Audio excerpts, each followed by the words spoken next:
Hey everyone, this is Kieran from MSK Physio.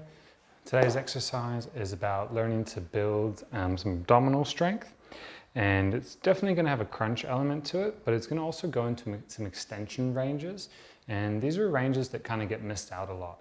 We get a lot of exercises that focus on the inner range of the abdominals, which are also incredibly useful, but by missing the extension phase of it, we're also leaving, some potential on the table, particularly when you've got movements that require the control of that. So like cocking back for a throw, cocking back for like a kick in sports, or even running. These muscles have to decelerate some of that movement.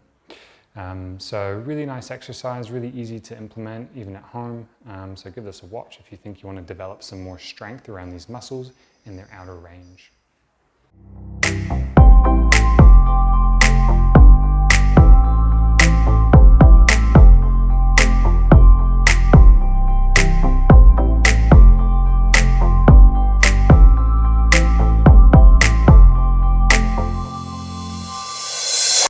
So I don't actually remember the name of this exercise. I think it was named after like a bodybuilder. I'd have to double check and I'll reference that. But it's an exercise that's really nice because it just, as we talked about, it gives us that extension ability. And that can be kind of hard sometimes to develop. You might see that something more in like a bridge or like backflips, and those are quite advanced skills. Whereas something like this, can help just regress it and make it a lot more accessible to the rest of us who maybe aren't these high-level athletes in terms of gymnasts or acrobatics, circus, things like that. People who do these skills regularly for a living. And the reason I bring that up is because sometimes we look at some of these feats of strength and we're thinking, well, maybe that's a benchmark worth going for.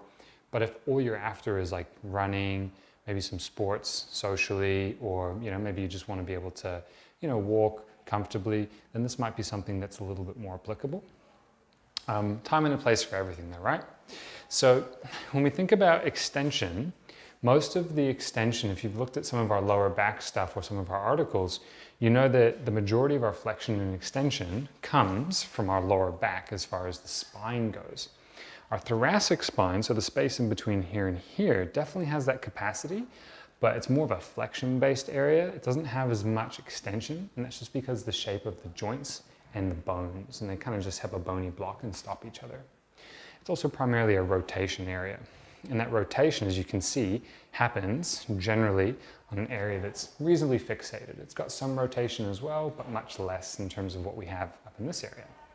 So coming back to the crunch, we're looking at this area here, and I want to make sure that I'm able to train its ability to flex, but also to extend.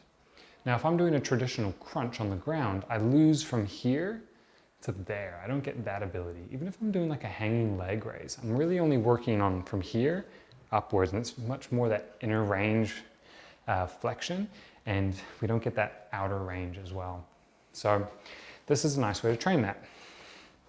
So you're going to lay on the bench. You could use a couch at home or put a towel, something soft, over like the edge of like a coffee table, something sturdy obviously, and go into this area here.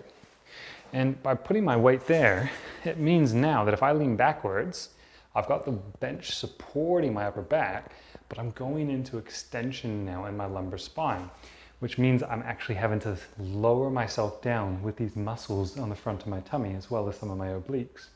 And as I crunch up, same thing, now I'm going into my inner range, but I can still get that max flexion, and now I can go into extension.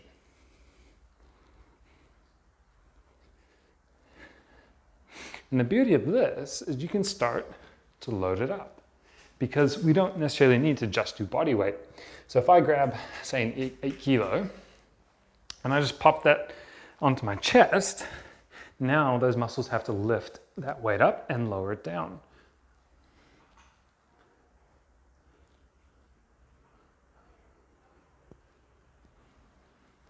As always, making sure you can breathe or do the talk test when you're doing these types of things. And if you can't, then you know that you're at maximum effort and that you probably need to make it a little bit easier. So I'm struggling to talk, but I can still talk. So there's air moving. I'm okay with that. And we're just going up and down, up and down. Try not to lead with your neck and your head this way. Not a bad thing. It just kind of Makes you have to use the neck more and maybe a little bit less of the tummy. Try to have it just come from mostly the tummy. Think about lifting the weight up to the sky, okay? So it's that kind of exercise where better just experienced rather than talked about. If you're not sure about it, just give it a go. Don't use any weight and just see if you might not feel anything to start with.